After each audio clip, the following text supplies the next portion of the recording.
Okay, so my first tip for deschooling is to pick a time frame and make a promise to yourself to at least take that time to disconnect, decompress, rethink, refine, and work towards redoing.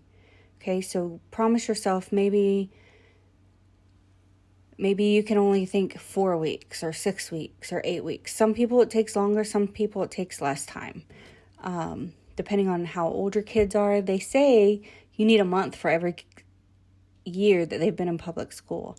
So I know that that's a lot for some people. I know it's really hard to imagine pulling your kid out of school and then, quote unquote, doing nothing for weeks or months. Okay, but let me assure you that you're not doing nothing. Okay, you're simply not doing what they're doing in schools. But the reason you've pulled your kid out of school or you're thinking about pulling your kid out of school is because what they're doing there isn't working. Okay, so just because you're doing it differently doesn't mean you're doing it wrong. It doesn't mean that you're going to hurt your kid. Think about the pandemic, okay? How many months did our kids get pulled out last year?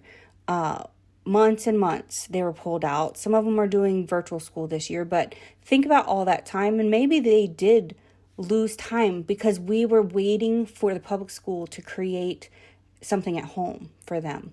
Okay, and it wasn't very viable. Whatever they did last year wasn't very viable for a lot of kids, or whenever you're watching this, might be 2 years ago. So deschooling is like stopping a bad habit or trying to go on a diet. Even for me, the most out-of-the-box free spirit person, even I struggle because I know what everybody thinks school should look like. But what people don't know is what my kids need and what works for my kids. Everybody wants to say, well, you have to do it like the public school because that's what kids need. Maybe that's what some kids need. Some kids do great in public school. Some kids need to be in public school. But not my kids. Not every kid needs to be there.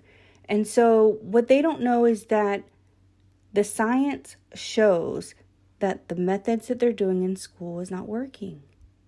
Remember, the neuroscience, I'm going to go over this so much. The neurons and the neural pathways in our brains, the way they remember things is through motion and emotion and experiences that are impactful. Okay? Simply exposing day after day, just throwing information out there that doesn't connect. It may work for a little bit. They might have some short-term memory, but it's not going to stick and stay in our kids' brains. Think about it. Think back to 3rd grade. Do you remember what you did in 3rd grade? I don't remember what I did in 3rd grade. I don't remember what I did in 7th grade. You know what I can tell you about in 7th grade, between 7th and 8th grade, and 8th and 9th grade? I can tell you about all kinds of things that I did and experienced at summer camp. 1 week of camp. And I can tell you multiple things that I felt and experienced at those summer camps. I can't tell you anything at school, except maybe being bullied. I can remember all the bad stuff. But academically, no. Because those things didn't stick with me. What stuck with me were the meaningful experiences that I was connected to. Okay? So, tell people that they don't know your kid, and what works for some people doesn't work for other people. So you don't have to worry about them. You can deschool and it will be okay. Another reason why it's really, really important to connect with other like-minded people, because they will remind you that it's okay. People have done it. Get in these groups. Read about these unschoolers who unschooled for years, who are getting into colleges when some of our public high school graduates can't get into college. Think about these kids who've never done traditional testing, traditional work, and they are surpassing and excelling beyond a lot of these traditional kids, okay? Listen to their stories. Go find them. I will have tons of links and resources to the pages that I like to follow and things like that. And I promise it will encourage you. Tip number 2, get out of the house. Yes. Okay, I know sometimes it's not possible. You can't get out every single day. But even if you're limited on like places to go away from the house, just get outside. Like go for walks, explore with your kids, visit people. Connect with other homeschooling families or co-ops. But if you sit at home all day, it'll kind of recreate that being in the school, in the classroom environment, and it'll make it really hard for you to really disconnect from that, and it will make the day go by a lot longer. So it seems like you're not doing anything anytime. You're just sitting at home doing nothing. You don't want it to be like that. So find ways to get out of the house, to go explore, to go interact with people, to do things. I promise it will make a difference during this season. And my third tip for this workshop, I have lots more that we'll go over in the Facebook groups and the coaching group, but for this workshop, my third tip is create opportunities for connecting and bonding. Okay, so, I will harp on this forever. It's so important to connect with people that understand. And also for you to connect with your kid and your kid to connect with you.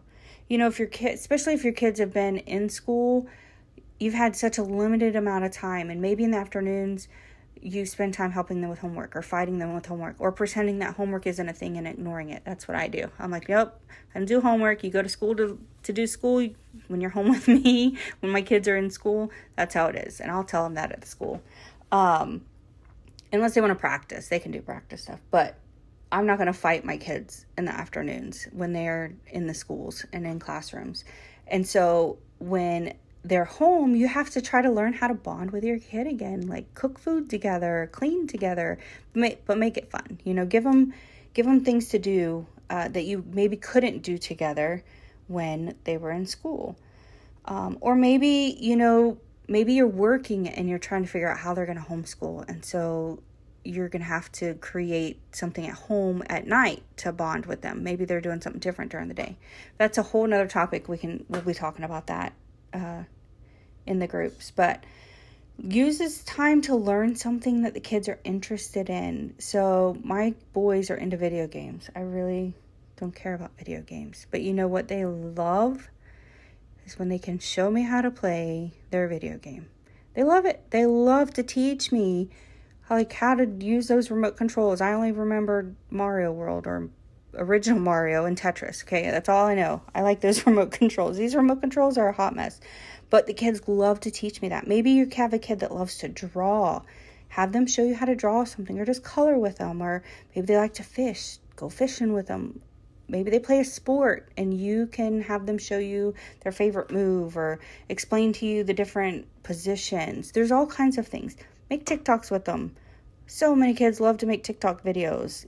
There's just so many things that you can do with your kids that maybe you haven't had the time to do, and maybe you're not really that interested in it, but it's a great bonding opportunity, and it will make them feel like you are really invested in them and care about them and really want to know what's important. And the more that they feel that, the more that they're going to open up to you about, hey, I'm really interested in learning about this, or can you help me do this? Instead of feeling like everything between the parent and child interaction is always about getting in trouble or not doing something.